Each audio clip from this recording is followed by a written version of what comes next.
Well, hello there. Welcome back. My name's Jonathan Doyle. I'm really pleased you are here. Welcome to the Daily Message. Called it the Daily Message because, can you guess? Can you guess? You can, can't you? It's because I do it every day. Some people are like, you cray-cray, you crazy. Why do you do it every day? It's like, do people watch it on Sunday? Well, I don't know, Mum does.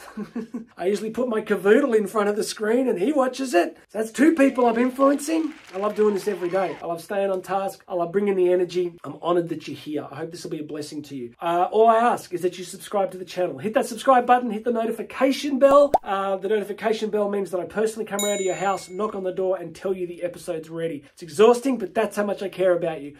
Underneath here are a whole bunch of links. You can book me for private coaching. It is awesome. If you are stuck somewhere, I'm going to help you grow. You can book me to speak at conferences and events, to train your team, whatever you need in business. Links are under here. There's a bunch of free stuff there too. And there should be a podcast link because I do a longer version of the podcast. Okay, you ready? Let's jump into today's content. Let's go. We are in the midst of responding to many viewer questions. I've had a whole bunch of emails from people about issues that they're facing. Yesterday's episode was really cool about somebody that wants to get remarried after losing their spouse. So go check that out. I gave a formula there that you can apply to absolutely anything. Today, let's do a quick one. I got a great email from an old friend who said, look, I feel this tension between being too hard on myself, but not trying hard enough. How do you resolve that tension? And then the other question was, it's basically a question around habits. They were kind of keen to know, really how do you avoid the habits that you've got and how do you move towards new ones? So again, I encourage you, go check out the podcast version too, because it's heaps longer and I go into more detail. First part, the fear of being too hard on yourself in chasing goals. I'm just going to say it like this. I don't see that very often. In all my years of coaching and speaking and training,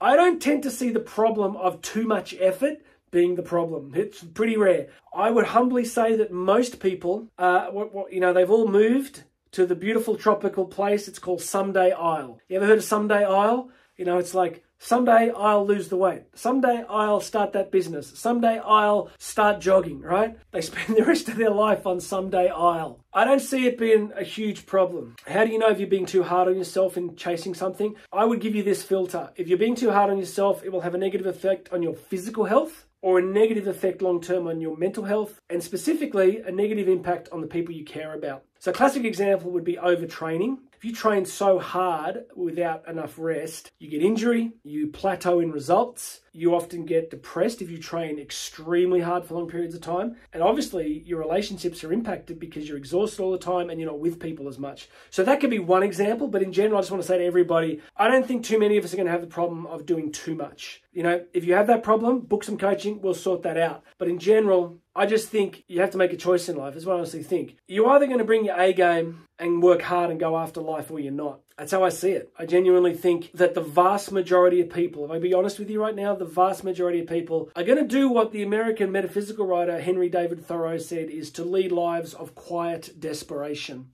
So many people are going to lead lives of one day I'd really love to do this, one day I'd really love to do that. Wouldn't it be great if? So I'm no one's judge, and I don't mean it in a judgmental way, because I'm only responsible for me and you're only responsible for you. So if you want a different quality of life, then you are going to have to work harder and do different things, okay? We agree on that together. So the first part is, let's get it done. Let's do the work. Let's push ourselves and let's do hard things. My days are mostly hard things. I'm just always trying, and I'm making myself do things when I don't feel like them, and I'm producing when I don't feel like producing because I want to serve, I want to contribute, I want to grow. So yeah, I go after it. Like today, I think, have I said this already? I woke up at 3:07. I worked for a while. I did a 40K training ride with 650 meters of climbing. Went and did a heavy gym session. Let's be honest, you can't look like this without working. Thank you for laughing.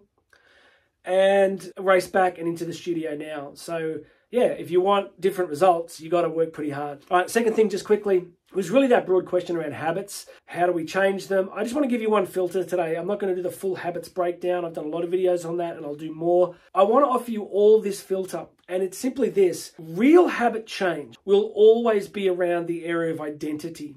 When I gave up alcohol, I struggled with alcohol for a long time. And I was a high performer, right? So I could socially drink, and I was drinking and I could still function. But the longer it went on, the more I just didn't want it in my life. And I'm not telling you to stop drinking. I'm not giving advice to anybody. I'm just telling what I did for me. But what I began to notice more and more was I wasn't being the person that I wanted to be. I was leaving too much life on the table. And so the real shift came for me around the shift of identity. So I've been alcohol free now, I think, for 102 days. As best I can tell, I just don't see myself drinking again. I'm not telling you not to, I'm just saying that's where I'm at. But there's been a pretty big identity shift. There's been like, oh wow, I could do that, I could do anything. Now I'm bringing more energy to the game. Now I'm bringing more a sense of who I am. And people are like, oh, do you feel tempted? I go, sometimes I feel tempted, but in general, I'm not going back to that identity. I don't want to go back to being that person. I'm a different person and I want to keep growing. So if you're trying to shift a habit that you find really problematic, the technical steps, you got to hit a pain threshold first. No one changes until the pain is high enough. So you got to look at your pain threshold, go, what is this costing me? What is this negative habit costing me? What would I get if I changed it? And then there's an identity shift and you become someone different. So all I can say to you in this is I want to offer you this filter. If you want a different quality of life, if you want different outcomes by changing non-functioning habits, then you need to shift your sense of who you are. If you're overeating, then you have to become a person who I'm not someone who overeats. I'm not someone who does that. Like that's the shift. Because if you don't do that, you're going to spend the rest of the time trying to do it in willpower. You're going to spend the rest of the time craving that food, but then trying to fight yourself rather as going, I don't need to fight it because that's not who I am. Does it sound too simple? It's profound, It's quite profound when you get it and you go, I'm not that person now. I don't do that. I'm this person. Change is pretty dramatic when it happens. All right, so that's it from me. Let's get the work done. Let's get back at it. Let's keep pushing ourselves. Let's keep becoming who we're meant to become. All right, we don't want to be good. We don't even want to be excellent. In today's world, we want to be outstanding. To be outstanding, you've got to do things that most people aren't prepared to do. You've got to change your identity. You've got to decide what you really want. You've got to do the hard things to get it. Now, do this. Please make sure you're subscribed. Go and check out all these links. I want you to book me for coaching, speaking. Check out those other links. Got a whole bunch more great content the next few days from more listener questions. But I just want to say to you, my friend, I believe that the game is not over.